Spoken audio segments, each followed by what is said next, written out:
guys. Thanks for let me push this around that way there. Thanks for clicking on the Dreaded D. Rose report today. From Wrestling Observer Newsletter says, simply noted, Gregory Helms was found with a single soma pill in his bag when he was arrested with Chris Jericho.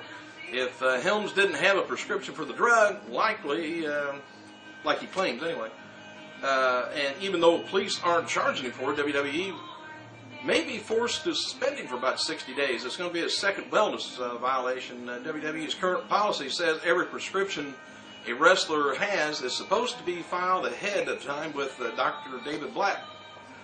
All prescriptions are supposed to be written by the company doctor, and any violation against him for his name coming up on the Signature Pharmacy scandal in 2007, and has never failed a drug test, by the way.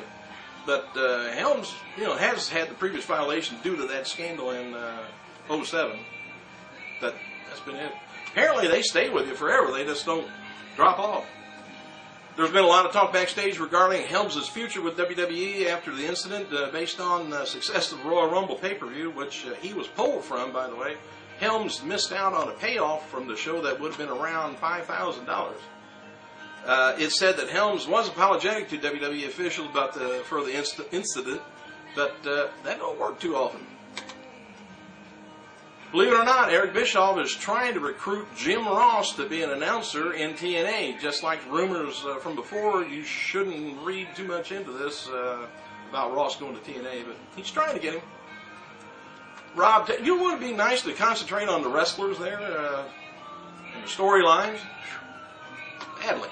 When Rob Terry won the TNA Global title on January 27th at the TNA live event in Wales, he was not told about the title change until the day of the show. Terry played the role of a local babyface, as noted before, and his family were all in attendance with the TNA camera and film crew. They filmed everything. Part of the idea with the new Ric Flair and AJ Styles storyline, by the way, is make AJ a guy who stands out in the crowd, which is why TNA is looking to ask him to bleach his hair blonde.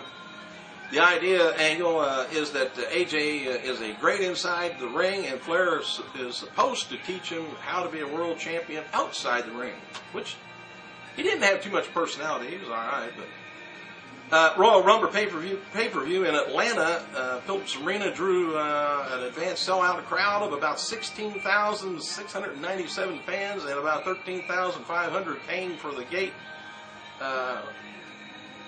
gate of around $800,000. In other words, they give out some too for radio stations and giveaways and things.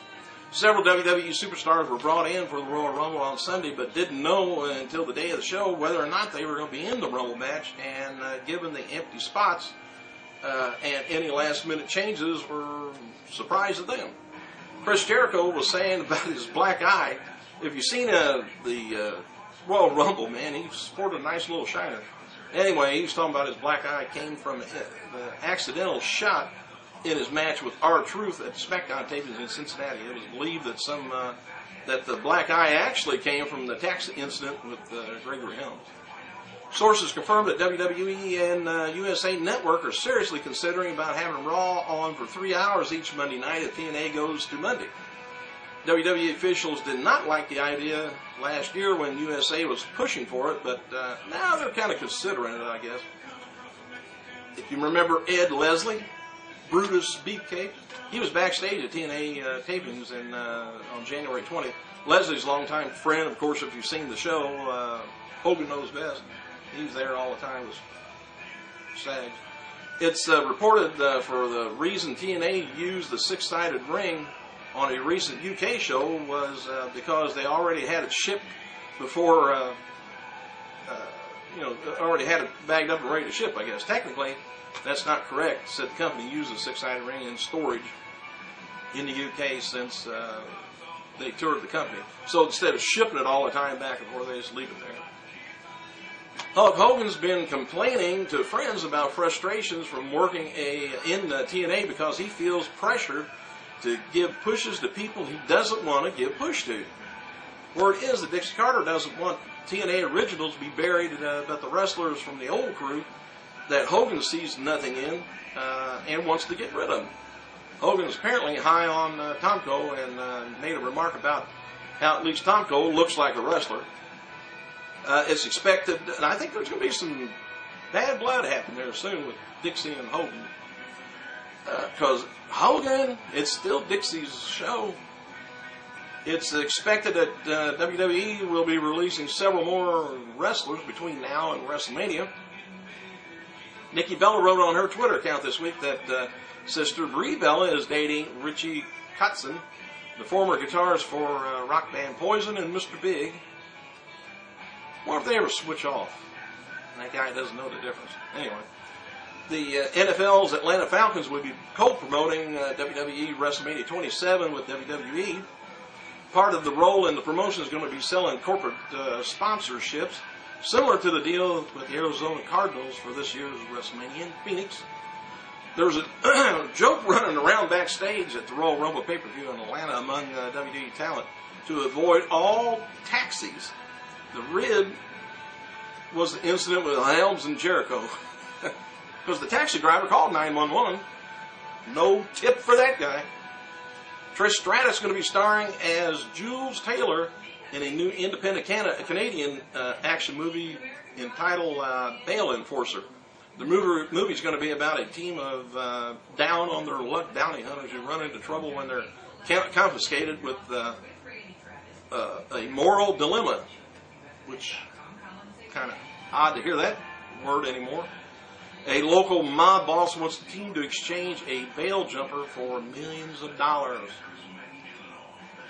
As mentioned a few weeks back, Awesome Kong asked for her release from TNA backstage after the altercation with Bubble the Love Sponge. Word going around is that the company denied her request to be released. Kong was talked into working the TV taping the night after her fight with Bubba, but told TNA officials she would not be going to the UK tour after they would grant her.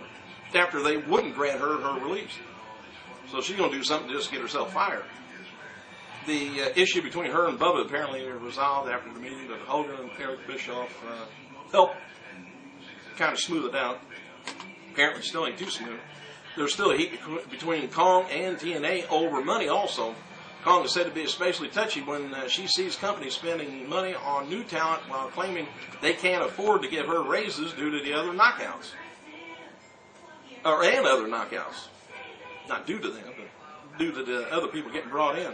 There is an assumption that within TNA that Christy Hemme, Tara are all paid well because of their careers in WWE, but frustration among the pay that the other TNA knockouts receive are a little bit less, and they're a little bit on the upset side. TNA Lockdown 2010 pay-per-view is going to be held at St. Charles, Missouri, outside of St. Louis, in the Family Arena, April 18th. Please make a note of it. While Scott Hall Shawn Waltman has been removed from the opening Impact video on TNA's roster page, too, it's noted that both are still affiliated with TNA, and the website simply playing off the storyline from Impact. And by the way, Kurt Angle's name came up in the federal trial of 9 men associated with the implied pharmacy in Mobile, Alabama, that was going on this week. So we'll have to see if he's going to get implicated very much in it. Closing arguments said each one of them, the defendants, participated in this conspiracy and operated a steroid mill that they would dispense antibiotic steroids to anyone who's got a credit card that was good. For W Online, I'm running out of time. Dolph Ziggler will be heading to Istanbul, Turkey, to soon do some promotional work for WWE. WWE Women's Champion Jazz was added to the alumni roster page. This week's episode of ECW with McMahon's announcement did a 1.1, which was 1.4 million viewers. Now, I guess that's about all for today. Hey, thanks for clicking in, and I'll be talking to you later. Oh, I gotta go.